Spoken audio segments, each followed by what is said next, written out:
நாங்க.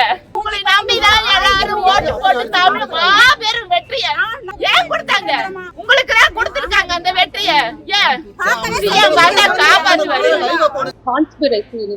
அவருக்கு குற்றம் செஞ்சதுக்கு முன்னாடியும் செஞ்ச பிறகும் இவர் கூட அவர் பேசியிருக்காரு இந்த குற்றம் சம்பந்தமாக. அதுக்கப்புறம் காவல்துறையினர்கிட்ட மறைச்சிருக்காங்க.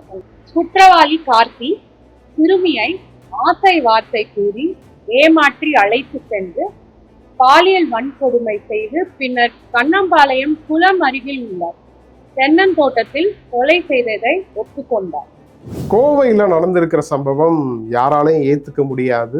மனசாட்சியை உழுக்கக்கூடிய அந்த சம்பவம் மிகப்பெரிய பேசுபொருளாக இருக்கு. எல்லா எதிர்கட்சியுமே அறிக்கை வெளியிட்டாங்க. அதை தொடர்ந்து இப்போ முதலமைச்சர் விஜய் அவர்களுமே கடுமையான கண்டனம் தெரிவித்து தீவிர நடவடிக்கை எடுக்கப்படும் அப்படின்ற மாதிரியும் உறுதியளிச்சிருக்காரு.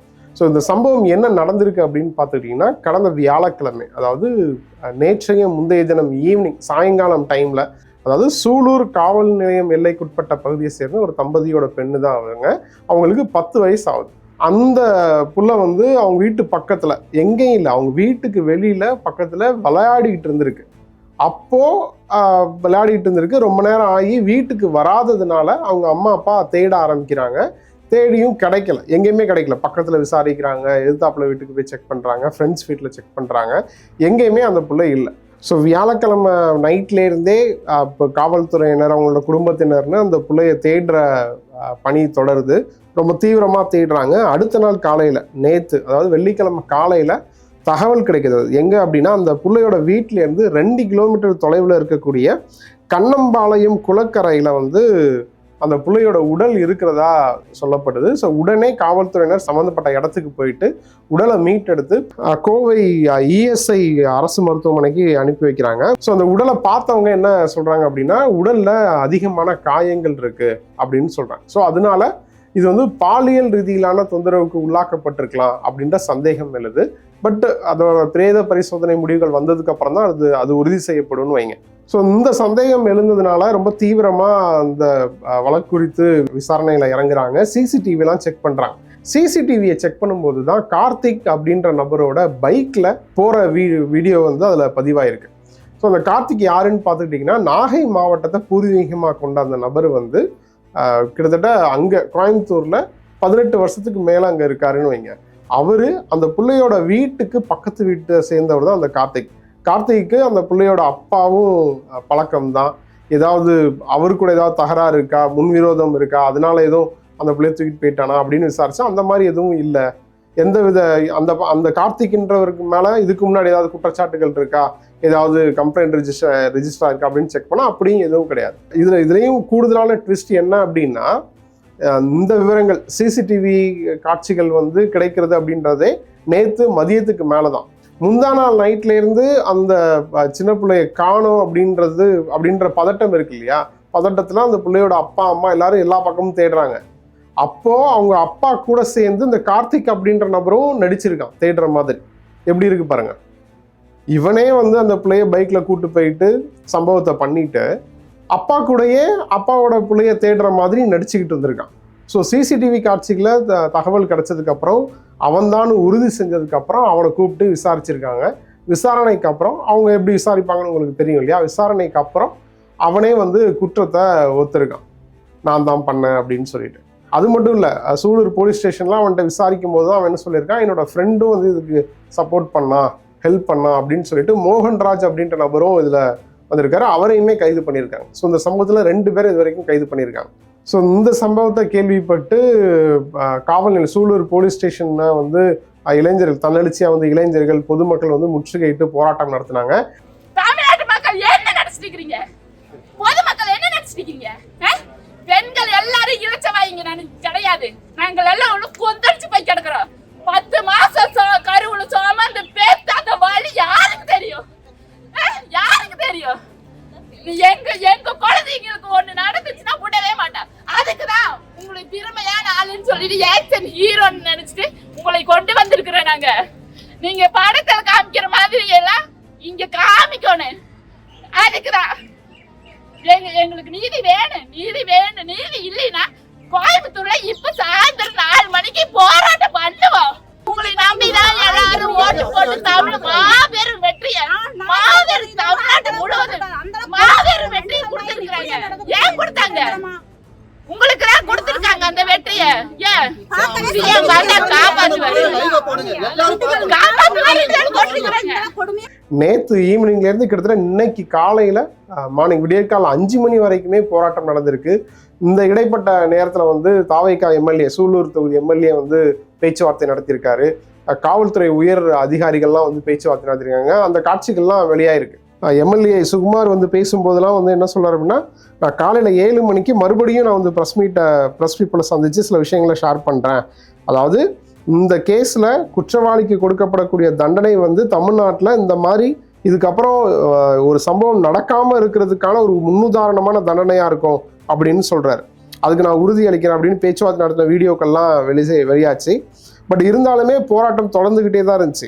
அதுவும் இல்லாமல் சம்மந்தப்பட்ட பெண்ணோட ரிலேஷன் உறவினர்களை வந்து அதாவது ஸ்பீக்கரில் மைக்கில் பேச வச்சும் பார்த்தாங்க. பட் அப்பவுமே வந்து சமாதானமாகாத பொதுமக்கள், அந்த பிள்ளையோட அப்பா அம்மா எல்லாருமே வந்து போராட்டத்தை கண்டினியூ பண்ணிக்கிட்டே இருந்தாங்க. அதே மாதிரி மேற்கு மண்டல ஐஜி ரம்யா பாரதியுமே வந்து நேரில் வந்து போராட்டத்தில் ஈடுபட்டவங்கள்ட்ட பேச்சுவார்த்தை நடத்துனாங்க.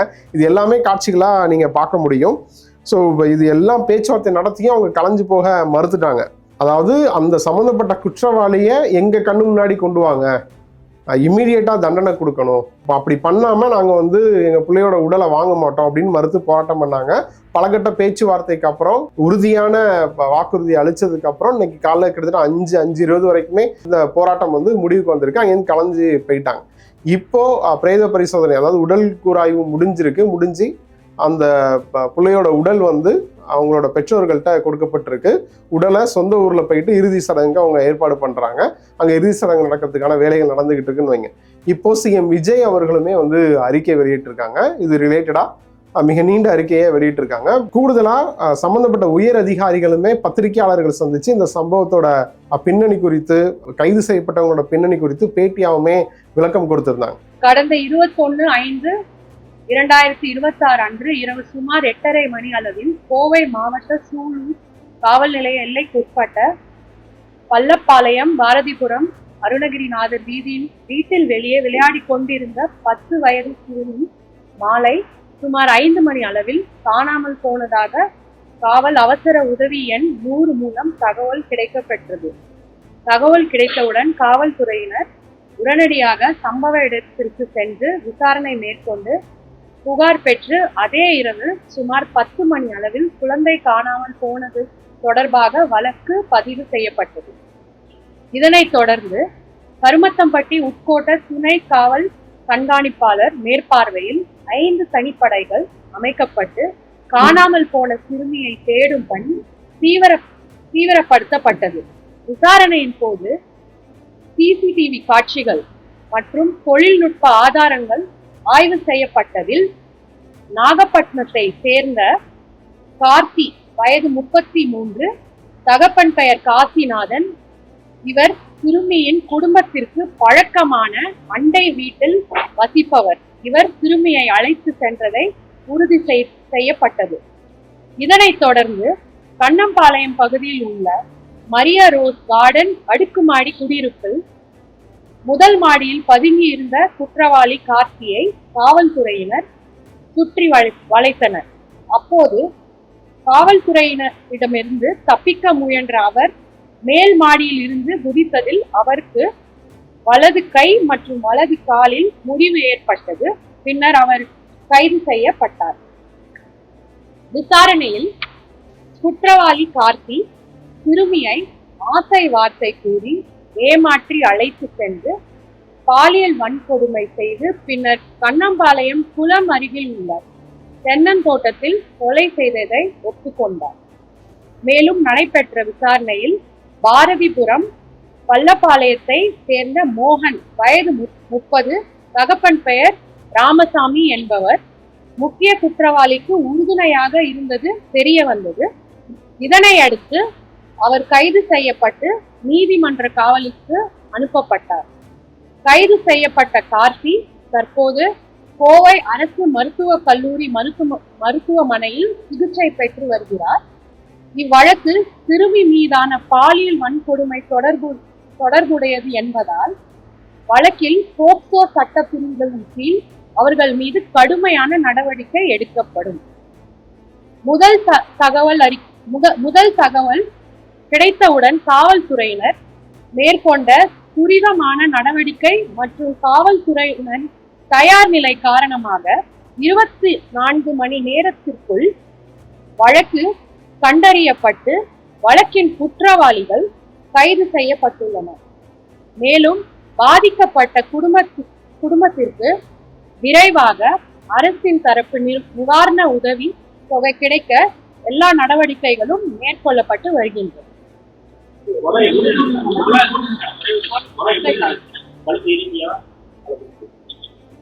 இன்னைக்கு போஸ்ட்மார்ட்டம் ஃபைண்டிங்ஸ் இன்னைக்குதான் போஸ்ட்மார்ட்டம் கண்டக்ட் பண்ணியிருக்காங்க.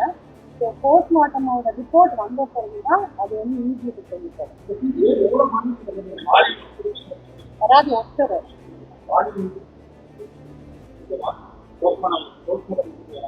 போஸ்ட்மார்ட்டம் ரிப்போர்ட்ல வந்து டாக்டர் சொன்னதை வச்சுதான் இது வந்து போஸ்ட்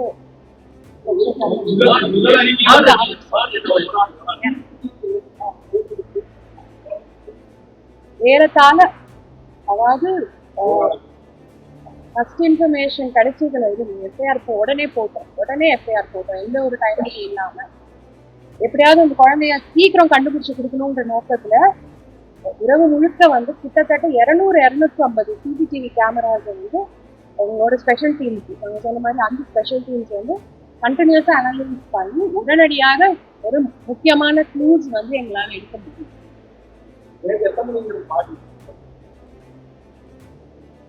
நேற்றுக்கு சுமார் ஒரு 6 மணி ஈவினிங் 6 மணி நினைக்கிறேன். அதுதான் இப்போ போஸ்ட்மார்ட்டம் பண்ணிட்டாங்க. இப்போ டாக்டர் வந்து விரிவான அறிக்கை கொடுக்குற வரைக்கும் அது வந்து நம்மளுக்கு தெரியாது. அவர் வந்து ஒரு கூலி செய்வார்.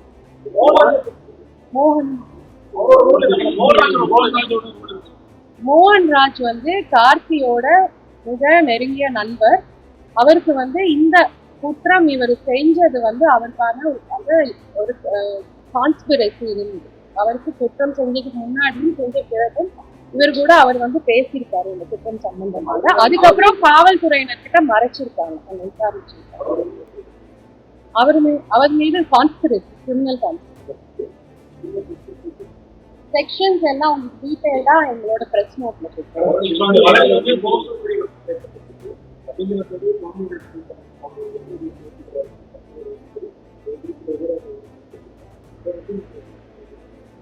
இது ஏற்கனவே ரிக்வெஸ்ட் பண்ணதுதான். நேத்தில இருந்து நாங்க கண்டினியூஸா ரிக்வெஸ்ட் பண்ணியிருக்கோம். இது ஒரு போக்சோ கேஸா வராதுனால கண்டிப்பா ஐடென்டிட்டி ஆஃப் த விக்டிம் வந்து கண்டிப்பா வெளியில வந்து நாங்க ரிவீல் பண்ணக்கூடாது. I also request the media to not reveal. I chance பண்ணியிருந்தா கூட அது தயவு செய்து அரேஞ்ச் பண்ணி. அது வந்து இதெல்லாம் இப்போ அண்டர் இன்வெஸ்டிகேஷன், ரொம்ப ப்ரிலிமினரி ஸ்டேஜ் ஆஃப் இன்வெஸ்டிகேஷன். இந்த டீடைல்ஸ் எல்லாம் ஸ்பெசிஃபிக்கா இந்த ஸ்டேஜ்ல ரிவீல் பண்ண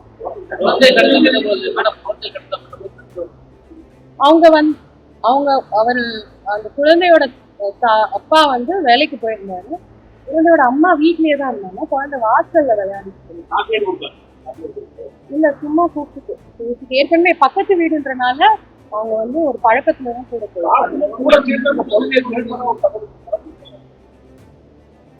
அதாவது முதல்ல அந்த ஏரியால போய் விசாரிக்கப்போ அவரும் சேர்ந்து வந்து போலீஸ் கிட்ட அப்படிதான் ஒரு தேடி இருக்கிற மாதிரி அந்த மாதிரி ஒரு தோற்றம்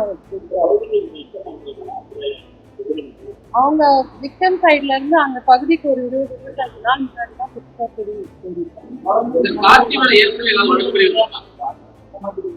அப்படிலாம் இப்போ இது எதுவுமே இந்த ஸ்டேஜ்ல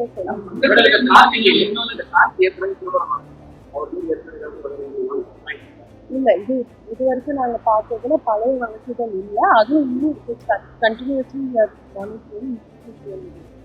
அவர் ஏற்கனவே திருமணமாகி அவர் தூங்கிருக்காரு. வேற ஒன் லாஸ்ட் யாராவது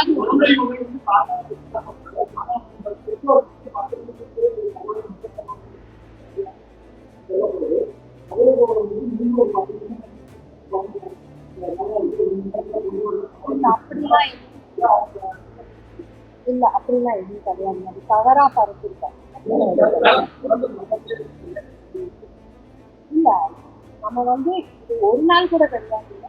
நம்ம வந்து குற்றவாளிய இது பிரஸ் நோட்ல சொன்னதுனால குற்றவாளிய ரொம்ப சீக்கிரமா 24 மணி நேரத்துல இந்த வழக்கோட preliminary இன்வெஸ்டிகேஷன் கம்ப்ளீட்டா முடிஞ்சிருச்சு. இது மேக்ஸிமம் சாட்டிஸ்ஃபேக்டரி லெவல். ஏன்னா சிசிடிவி ஃபுட்டேஜஸும் அதர் டெக்னிக்கல் எவிடன்ஸும் பேஸ் பண்ணி நம்ம டீம்ஸ் வந்து ரொம்ப அருமையான ஒரு இன்வெஸ்டிகேஷன் பண்ணி குற்றவாளிகளை உடனடியா 2 குற்றவாளிகளும் ஊருக்கு போறதுக்கு முன்னாடியும் இல்லை காணாமல் போறதுக்கு முன்னாடியும் அவங்க வந்து சீக்கிரம் நேப் பண்ணது மட்டும் இல்லாம கரெக்டான கன்க்ளூஷன் கொடுத்து நம்ம வந்து கிட்டத்தட்ட அவங்க கம்ப்ளைண்ட் பண்ணி வித்தின் 24 ஹவர்ஸ்க்குள்ளேயே நம்மளால ஒரு ஃபுல் பிக்சர்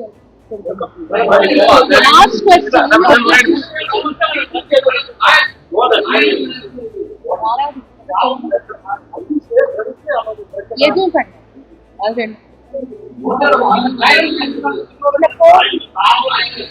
அதாவது இந்த வழக்கு வந்து under investigation. It's a very sensitive case and I think we as a department we have to approach it with a lot of sensitivity.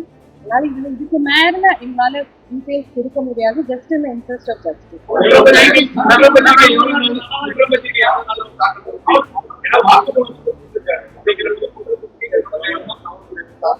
எவ்வளவு துரிதமா பண்ண முடியுமா? எப்படி அட்லீஸ்ட் 24 மணி நேரத்துல கொடுத்தோமோ அதுக்கு அந்த அளவுக்கு துரிதமா குற்றப்பத்திரிகையும் தாக்கல் செஞ்சு ஸ்பீடி ட்ரையல் என்ஷோர் பண்ணி கண்டிப்பா இந்த விக்டிம்கான டியூ ஜஸ்டிஸை வந்து தமிழக காவல்துறை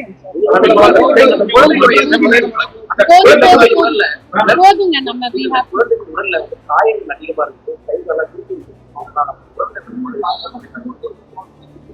அப்படி இல்லை, அவ்வளோலாம் இல்லை, அவ்வளோலாம் கிடையாது. ரொம்ப கொஞ்ச நேரம் தான். அந்த குற்றம் நடந்த டைமே ரொம்ப கம்மியான அவ்வளோ இது கிடையாது. அண்ட் நான் சொன்ன மாதிரி போஸ்ட்மார்ட்டம் ஃபைண்டிங் ரிப்போர்ட் வர வரைக்கும் எங்களால போதுங்க போதும்.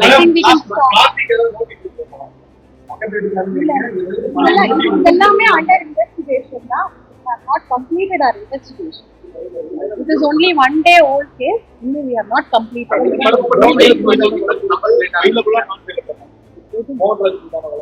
எல்லாமே நான்கு.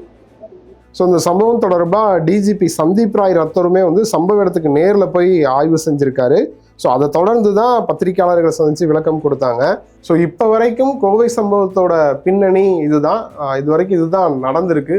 இனி வரக்கூடிய அப்டேட் என்ன அப்படின்றத டிஸ்கிரிப்ஷனில் நான் மென்ஷன் பண்ணுறேன். இதில் ஒரு விஷயம் சொல்லணும் அப்படின்னா, இம்மீடியட்டாக சம்பவ இடத்துக்கு தாவைக்கா எம்எல்ஏக்கள் போனதாகட்டும், உயரதிகாரிகள் சம்மந்தப்பட்ட இடத்துல போய் பேச்சுவார்த்தை நடத்துனதாகட்டும், ஒரு வகையில் அது பாராட்டக்கூடிய விஷயம்தான். வரக்கூடிய எல்லா பிரச்சனைக்குமே இந்த மாதிரியான விஷயங்கள் தொடரும்னு எதிர்பார்ப்போம். பட் இந்த மாதிரியான சம்பவங்கள் இனி நடக்காமல் இருக்க பாதுகாப்பு நடவடிக்கைகளை முன்னெடுக்கணும் அப்படின்றது தான் பொதுமக்களோட கோரிக்கையாக இருக்குது. ஆல்ரெடி விஜய் தரப்புல இருந்து, அதாவது தாவைக்கா அரசு தரப்புல இருந்து இந்த சிங்கப்பெண் அதிரடிப்படை திட்டம்லாம் கொண்டு வந்தாங்க. ஸோ இந்த மாதிரியான சம்பவங்கள் இனி நடக்காம இருப்பதற்கான ஒரு பாதுகாப்பு நடவடிக்கையா அவங்க கொண்டு வந்த அந்த திட்டத்தெல்லாம் கொஞ்சம் வேகமா நடைமுறைப்படுத்தணும் அப்படின்றது தான் பொதுமக்களோட கோரிக்கை. ஸோ வரக்கூடிய அப்டேட் என்ன அப்படின்றத டிஸ்கிரிப்ஷன்ல நான் மென்ஷன் பண்றேன், செக் பண்ணிக்கோ.